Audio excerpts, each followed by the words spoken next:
But boy, there are people in their feelings about what we've seen on WWE television for the last week or so, with Pat McAfee being the underwhelming, and I'll be charitable, reveal as Randy Orton's phone tag buddy there, who's apparently convinced him to be the old Randy Orton all over again, apparently. And then there were the promos from CM Punk and Cody Rhodes. Cody on that very same episode of SmackDown, and Punk, the and then whole all pipe the bomb, right? yeah. Well, as you said off the air, and I know you'll get into this, you know, if you tell me it's a pipe bomb, there's a pretty good chance it really wasn't. But it was a good promo, don't get me wrong. I'm just saying.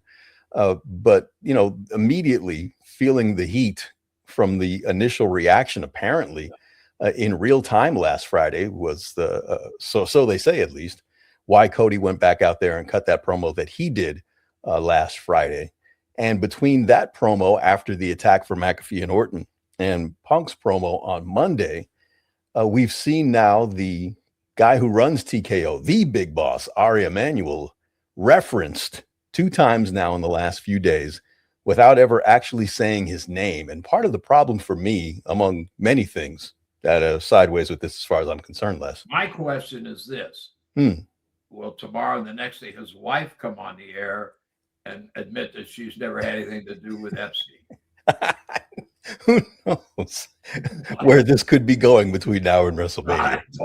Hey, it's gotten off the rails so far. Who the hell cares, right?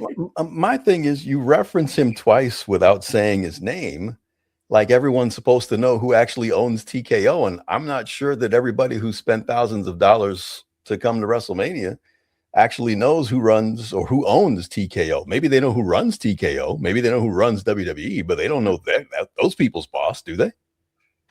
I would think not. They probably know that the fight promoter, who's the front man, that's probably who they think is the guy that calls the shots, right?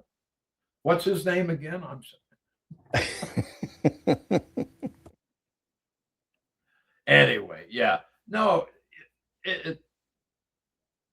you know, and I've said to I don't know why I try to soften the fall for these people. They don't pay me a damn dime.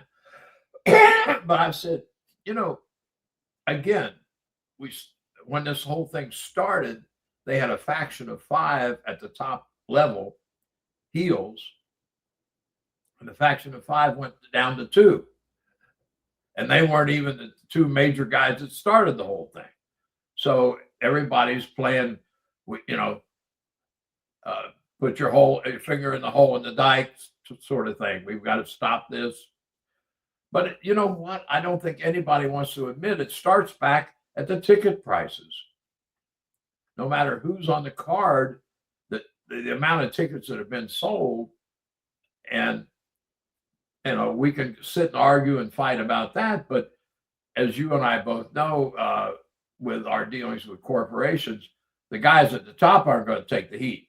There will be no heat at the top. Those damn wrestlers couldn't draw. That's all it was, right? I know. And why would anybody think a $2,000 seat at the top of the Sun Sphere would be expensive? I mean, come on, right? It's magicians without mirrors, basically, is what we're trying to play here. No, this whole thing, first of all, I said to you before we started recording, is why is it that very high level executives who have made 7 figures plus all of a sudden decide that, hey, my name says I'm an executive and I'm the president, or I'm this, I must know everything, so let me call a shot. Actually, it was my wife who told me, hey, wouldn't this be neat if so-and-so did this or that? Or let's appease ESPN because they're not getting the money out of this that they expected to get, so we need to throw them a bone. But the point is, couldn't you give them a few hundred thou under the table? Because you know what? Let's back up. If you saw Pat McAfee against Adam Cole on NXT, how many years ago was that? 5, 6 years ago? Has to 7, be now by now. Yeah, close to it. at least that, right? Then you know, first of all, Pat McAfee can work. He is not a bad worker. He is definitely a damn good promo guy, regardless. But the point is, how did he get hooked up with Randy Orton? Well, I can tell you a way real quick. They both had the same damn trainer, Rip Rogers, right? Rip was with OVW when Randy was there, and Rip did train Pat completely.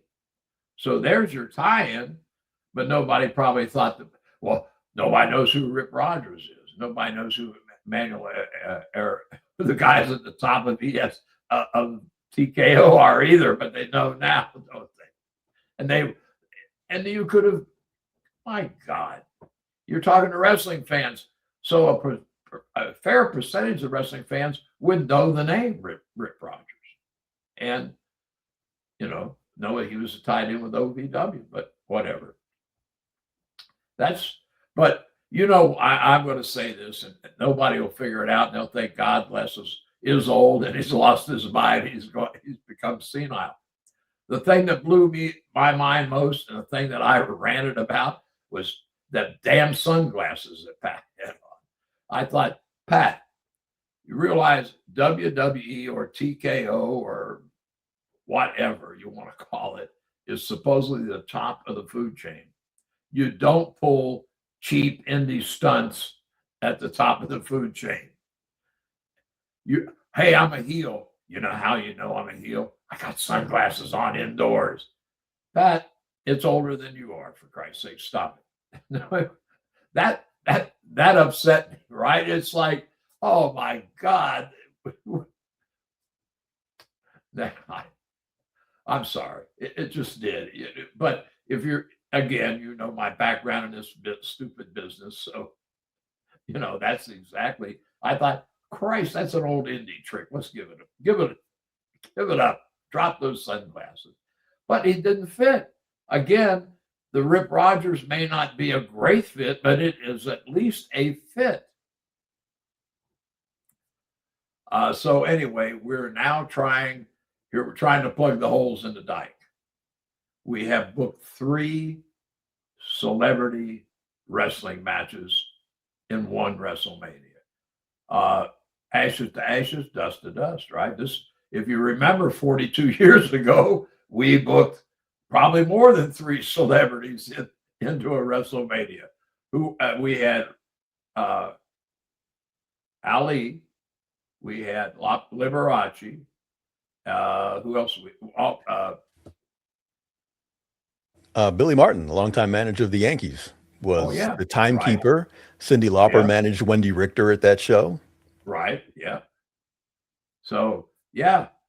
So all you guys need is one more celebrity match, and you kind of matched up. You can start advertising Back to the Future, right? Or Back to the Past or whatever. I'm being facetious, obviously, but it's pretty much been made a mess of. Would you not agree with that?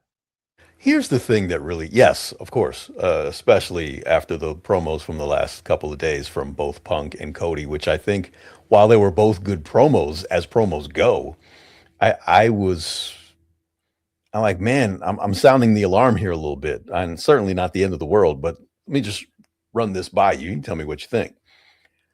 Here we are now, like a week and some change removed from the next WrestleMania, the biggest show of the year.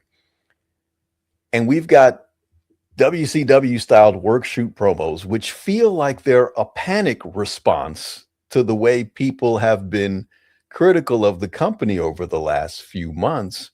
And I just can't believe that we've descended into these tactics when this is still by far the most successful company in the history of the business. I mean, let's just be honest about these ticket sales that we've all been noticing, and some people have been very critical of. It is not like 2 consecutive nights of more than 40,000 people in the building, which they will get. Coming back to the same town for the same show is bad. They've just let the vocal critics, I think, get a little too much rent-free space in their collective heads, and they're reacting in a way that does not fit the current situation. Are people upset? Yes. Should you do something about it? Absolutely. But you can do this slowly and quietly over the next few months in terms of ticket prices and everything else you can address, as opposed to having a bit of a meltdown and throwing whatever you can at the wall here a week before WrestleMania. Like throw and running down the middle. That's exactly what it feels like.